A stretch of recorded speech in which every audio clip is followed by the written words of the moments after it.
عالم تخلیق میں یا اس رنگ و بو کی دنیا میں ہم شعور سے لاشعور کو پہچانتے ہیں۔ اگر کسی شخص کا دماغ شعور میں زیادہ ہے تو نتیجے میں اس کی توجہ لاشعور میں کم سے کم ہوگی۔ یہ بات بھی آپ کے علم ہے کہ زندگی کے تمام اعمال و حرکات کا تعلق براہ راست لاشعور سے ہے۔ جتنی انسان کی توجہ شعوری زندگی پر ہوتی ہے اسی مناسبت سے انسان کی توجہ لاشعور میں کم سے کم ہوگی۔ چونکہ زندگی کا دار و مدار لاشعور پر ہے اس لیے شعور میں زیادہ متوجہ ہونے سے زندگی کے اعمال اور ان تمام اعمال کی قدریں کم رہ جاتی ہے۔ شعور کا زیادہ سے زیادہ انہمار زیادہ سے زیادہ شعوری حرکت میں رہنے کی دلیل ہے، اور جب انسان شعوری قدروں سے ہٹ کر فکری دنیا میں داخل ہو جاتا ہے تو لاشعور کی حرکت سے قریب ہو جاتا ہے۔ قانون یہ بنا کہ جتنا زیادہ سے زیادہ وقت لاشعور کو دیا جائے گا زندگی اتنے ہی عمل کے راستے طے کرے گی۔ لاشعور کی حرکت کا وہ رخ ہے جو زندگی میں مکانیتوں کی تعمیر کرتا ہے۔ عالم امر یا اصل مکان میں زمان غالب اور مکان مغلوب ہے۔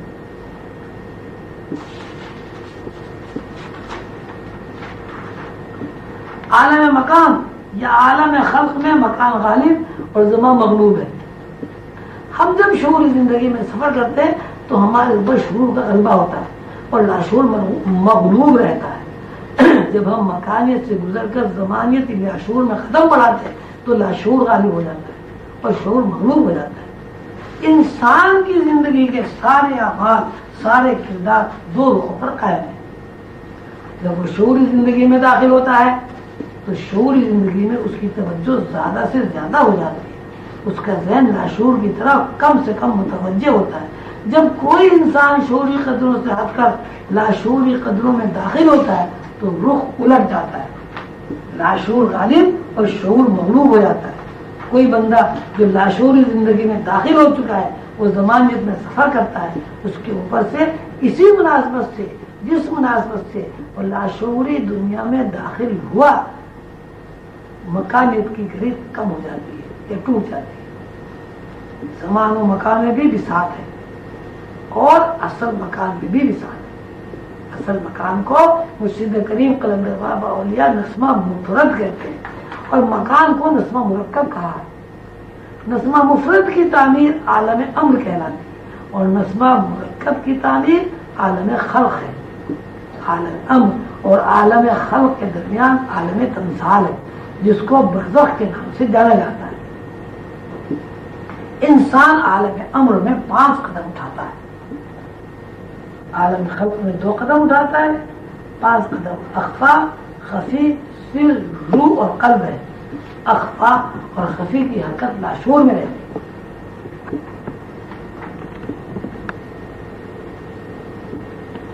پہلی حرکت سر، روح، قلب انسان میں وہم، خیال اور تصور پیدا کرتی ہے۔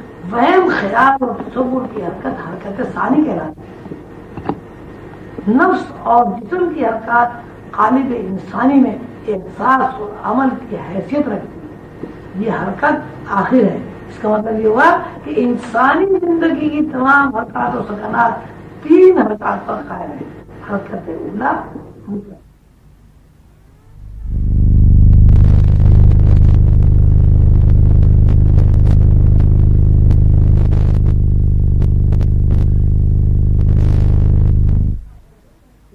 لطیفہ خفی کا رنگ ہے۔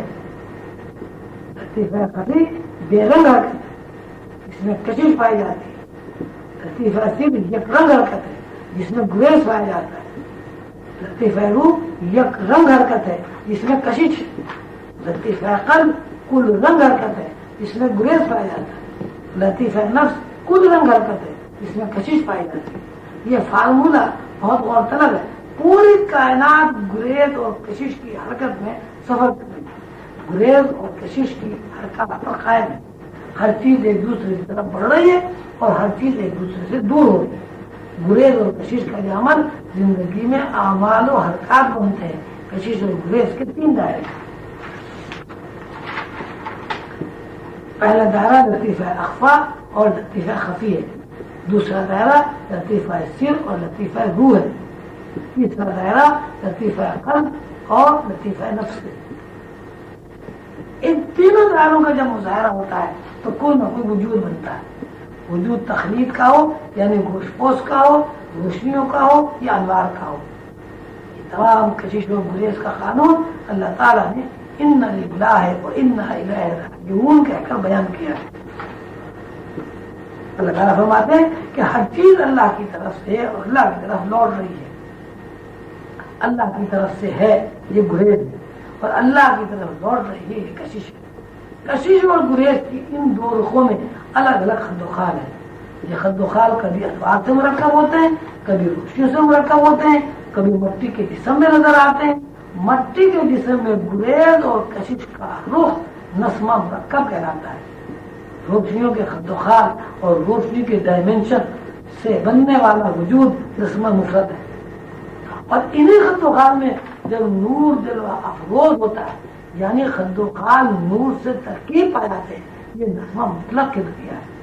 نسمہ مرکب کی دنیا میں گوشت پوش کا بنا ہوا انسان, حیوانات, نباتات کا شمار ہے. اور نسمہ مفرد میں جنات, ملائکہ ارضی, انصریون, ملائکہ سماوی, جنت اور آسمانوں کا شمار ہے. ملائکہ اعلیٰ میں گروہ جبریل, گروہ میکائیل, گروہ اسرافیل, بیت المعمور سے اوپر کے مقامات, حجاب عظمت, حجاب کبریا, حجاب محمود دور سے مرکب ہے. یہ نسمہ مطلق کی تجلی کہلاتی ہے.